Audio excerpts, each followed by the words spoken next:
আপনাদের একটা ঘটনা বলি, বাস্তব ঘটনা। চাই না কেউ কখনো এমন ঘটনার শিকার হোক। কিছুদিন আগের কথা, তাহমিনার শখ হয়েছে সে ভূত দেখবে।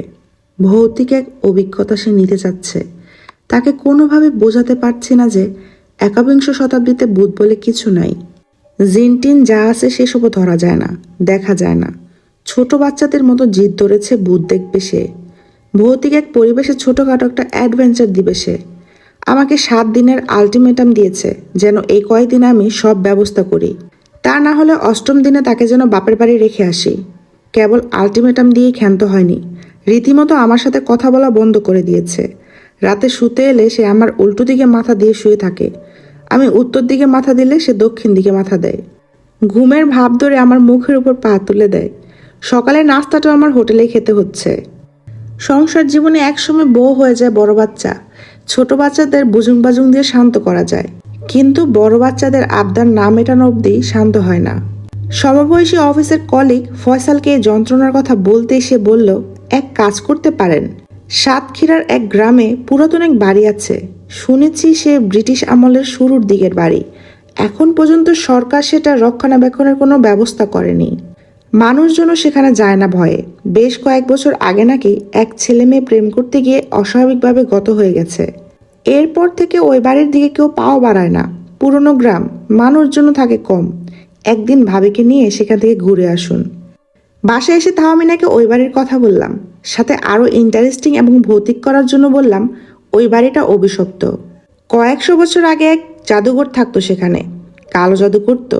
তারপর ব্রিটিশ সরকারের বাহিনী জাদুকরকে ওই বাড়িতেই গুলি করে দেহ রেখে চলে আসে, দাফন পর্যন্ত করেনি।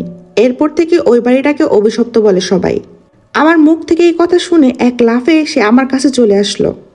বলল, সেখানে কবে যাচ্ছি আমরা? শুক্রবারে যাব আমরা। ওই বাড়িতে রাত কাটিয়ে পরের দিন ফিরে আসব। তাহমিনা খুশিতে গদগদ হয়ে রান্নাঘরে চলে গেল। আমার পছন্দের খিচুড়ি রান্না করলো, মাংস রান্না করলো, খুব যত্ন করে খাওয়ালো। এরপর বুঝলাম বউকে খুশি করার জন্য টুকটাক মিথ্যে বললে কোনো পাপ হয় না। মেন কথায় আসি, সকাল থেকে ঝুম বৃষ্টি হচ্ছে। এর মাঝে আমরা রওনা হলাম।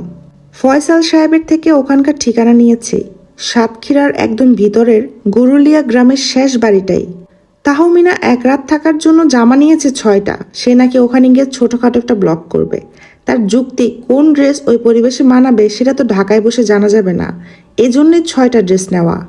গ্রামে প্রবেশ করছি। এখানের অন্ধকার যেন একটু বেশি। আকাশে মেঘ আছে, সন্ধ্যা হতে এখনো অনেক বাকি, কিন্তু চারপাশে কেমন আবছা এক আধার। কোনো স্বাভাবিক পরিবেশের সাথে পরিবেশ একদম মানানসই না। গ্রামের লোকদের জিজ্ঞেস করে আমরা সোজা গাড়ি নিয়ে এসেছি বাড়ির সামনে। বাড়ির কোনো গেট নেই, ভাঙাচোরা দেয়ালের মাঝে কয়েক ফুট ফাঁকা জায়গা। বোঝা যাচ্ছে এদিক দিয়ে ভিতরে ঢুকতে হয়। কয়েক পায়ে গিয়ে যেতেই বাড়িটা আমাদের চোখে পরিষ্কার এলো। একতলা বাড়ি, জরাজীর্ণ অবস্থা, মনে হচ্ছে এখনই ভেঙে পড়বে। ইটের ফাঁকা দিয়ে গাছের লতাপাতা বেরিয়ে আছে। দুই পাশে উঁচু উঁচু গাছ, কোনটা কি গাছ চেনা যাচ্ছে না। তবে একটা গাছ দেখে বুঝলাম এটা দেবদারু গাছ। কোন গাছ থেকে যেন পাখির ডাক ভেসে আসছে, অদ্ভুত শব্দে ডাকছে। পাখির এমন ডাক আমি আগে শুনিনি কখনো। তাহমিনা শুনেছি কিনা জিজ্ঞেস করার জন্য তার দিকে তাকালাম। দেখি তার চোখে মুখে এক ভয় মেখে আছে। আমার হাত শক্ত করে চেপে ধরেছে। ওকে বললাম, পাখির ডাকটা অদ্ভুত না? সে আমার প্রশ্নের উত্তর না দিয়ে বলল, চলো ফিরে যাই। ফিরে যাব? হ্যাঁ, ভালো লাগছে না আমার, কেমন যেন লাগছে। এত দূরে এসেছি, বাড়িটা ঘুরে দেখে যাই। দেখা লাগবে না বলে আমার হাত টেনে এসে ঘুরে দাঁড়ালো। বাধ্য হয়ে ঘুরতে হলো আমাকেও। গাড়ির দিকে কয়েক পা বাড়াতেই নাকে এলো ধূপের গন্ধ। মনে হলো মাত্রই কেউ ধূপ জ্বালিয়েছে। তাহমিনা হঠাৎ আমার হাত খামচি দিয়ে ধরে দাঁড়িয়ে গেল। মৃদু স্বরে বলল, তুমি কি কোনো হাসির শব্দ শুনেছ? কই না তো, কিন্তু ধূপের গন্ধ পাচ্ছি। ধূপের গন্ধ? আমি তো পাচ্ছি না। আমি শুনতে পাচ্ছি হাসির শব্দ। এবার আমরা দুজনে দুজনের হাত শক্ত করে ধরলাম। এমন সময় মনে হলো কেউ আমার পিছনে এসে দাঁড়িয়েছে। হালকা করে ঘাড় কাত করে পিছনে তাকালাম। জিজ্ঞেস করলাম, কেউ কি আছে? মনে হচ্ছে কেউ আছে, কিন্তু কাউকে দেখতে পারছি না। যাই হোক, চলো বলে আমরা গাড়ির কাছে চলে আসলাম। আমি দরজা খুলতে যাব, তখনই তাহমিনা চমকে উঠল, বলল, গাড়ির ভিতর কেউ আছে। আমি ওর কথা শুনে দরজা তাড়াতাড়ি খুলে দেখলাম, না, কেউ নেই। আমার সত্যি মনে হয়েছে গাড়ির মধ্যে কেউ বসেছিল। আচ্ছা, এটা হয়তো বা ভ্রম। উঠে বসো। আমরা উঠতে যাব, ঠিক এই সময় কেউ একজন তাহমিনার হাত চেপে ধরলো। আবারও সে চমকে উঠে ঘুরে দাঁড়ালো। ঘুরলাম আমিও। দেখলাম আমাদের সামনে এক বৃদ্ধ মহিলা দাঁড়িয়ে আছে। বয়স 80 বছরের কম হবে না। মহিলা বললেন, আপনারা কই থেকে আইছেন? মহিলার হাসি হাসি মুখ, একদম নিষ্পাপ হাসি। তাহমিনাকে দেখে মনে হচ্ছে মহিলাটিকে দেখে নিজেকে কিছুটা স্বাভাবিক করতে পেরেছে। ভয় যেন দূর হলো কিছুটা। উত্তর দিল, ঢাকা থেকে এসেছি। আপনি কি এই গ্রামের? মহিলা হাসি মুখে উত্তর দিলেন, জি, এটাই আমার বাড়ি। এই বাড়ি আপনার? জি, থাকার জায়গা নাই, তাই এখানেই থাকি। আহেন, ভিতরে আসেন, সন্ধ্যা হয়েছে, একটু নাস্তা করে যান। তাহমিনা বলল, না না, আমরা চলে যাব এখন, দেরি হয়ে গেছে, অন্য আরেক দিন আসবো। আবার কবে না কবে আহেন, আজকে একটু ঘুরে যান। বলে তাহমিনার হাত আবার ধরল। মহিলার মুখের হাসিতে এত মাধুর্য যে আমরা না করতে পারলাম না। তাহমিনাও ঠোঁট টিপল, ঠিক আছে। আমরা বাড়ির দিকে যাচ্ছি।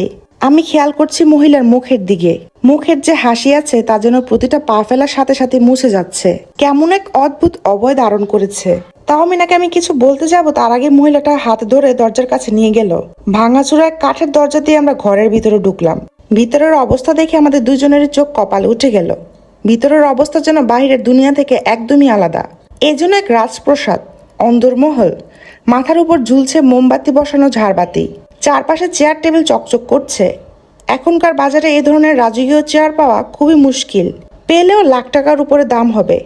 মেঝেতে বেছানো আছে মার্বেল পাথর, দেয়ালে ঝুলানো নকশা করা মোমবাতি। আলোয় পরিপূর্ণ চারপাশ, যেন আমরা কোনো 5 স্টার হোটেলে এসেছি, যার ডেকোরেশন করা পুরোনো আমলের জিনিস দিয়ে। তাহমিনা অবাক হয়ে ঘুরছে আর দেখছে।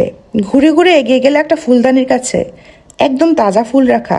সেই ফুল ধরতেই বৃদ্ধ মহিলা চেঁচিয়ে উঠল, খবরদার, ধরবি না। মহিলার এই ব্যবহারে চমকে উঠলাম আমরা দুজনেই। খেয়াল করলাম মহিলার মুখের হাসি আর নেই। এই মহিলা যেন অন্য আরেক মহিলা, যার ভেতরে রয়েছে ভয়ঙ্কর কোনো কিছু।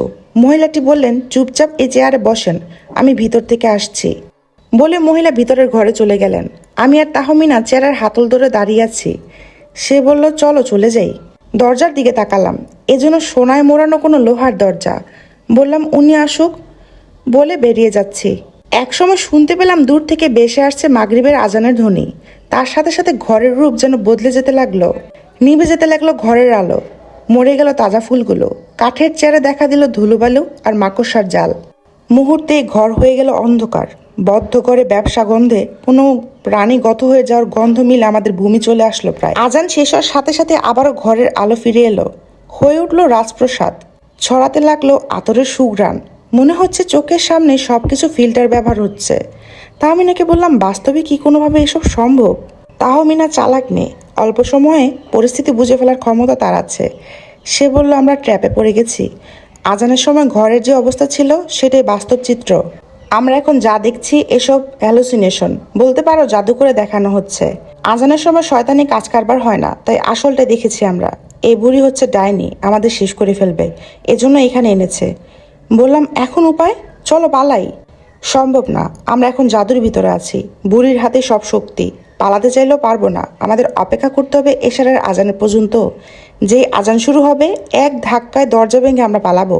তার আগ মুহূর্তে বুড়ি যেন আমাদের কিছু করতে না পারে, তাকে ভুলিয়ে বালিয়ে রাখতে হবে। এমন সময় বুড়ি এলো ভিতরে। তাকে দেখে এখন মনে হচ্ছে বয়স 50।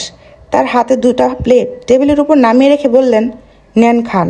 প্লেটে লুচি, ছানা আর বেগুন ভাজা। আমার জিভে জল এসে গেল। হাত দিয়ে নিতেই তাহমিনা গলা খেঁকড়ে উঠল। তাকালাম ওর দিকে। চোখের ইশারা আমাকে এই খাবার খেতে মানা করলো। আমি হাত সরাতেই মহিলা কর্কশ গলায় বললেন, খাইতেছেন না কেন? তাহমিনা আমার হয়ে উত্তর দিয়ে বলল, খাবো খাবো, সারা রাতই তো আছি, ধীরে সুস্থেই খাই। তাহমিনার কথা শুনে মহিলা যেন খানিকটা খুশি হলো। ঠোঁট বাঁকিয়ে হাসলো। তাহমিনার সময় পার করার জন্য বলল, আপনি এখানে একাই থাকেন? কাউকে দেখছি না। আমার কেউ নাই, আমি বিয়ে শাদী করি নাই। ও আচ্ছা, বলে হাতের ঘড়ির দিকে তাকালো তাহমিনা। সময় দেখছে। 1 ঘন্টা পর এশার আজান দিবে। বুঝতে পারছি 1 ঘন্টা বুড়িটাকে কথার তালে তালে কাটিয়ে রাখবে। তারপর আবার প্রশ্ন করলো, আপনার বয়স কত? বয়স দিয়ে কি করবেন? আপনার জামাইয়ের লগে বিয়ে দিবেন?